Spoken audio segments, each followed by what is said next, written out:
أنت تستطيع أن تختم القرآن في مدة لا تتجاوز 15 ساعة. لا تستغرب، أنت قادر بإذن الله تعالى أن تحقق ذلك.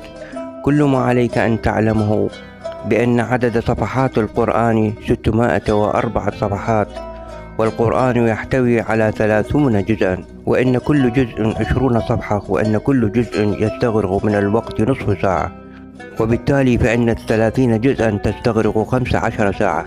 فإذا أضفنا ربع ساعة استراحة بين الجزء والآخر فيكون الوقت الكلي 22 ساعة ونصف. ابدأ قراءتك للنصف الأول من القرآن في نهار رمضان، والنصف الآخر بعد إفطارك. لا تسرع بقراءتك، واقرأ آياته مرتلة أي بتأن وتمهل. خذ هذه التجربة ولو لمرة واحدة في شهر رمضان، شهر القرآن، وتذكر بأن القرآن يأتي يوم القيامة شفيعا لأصحابه.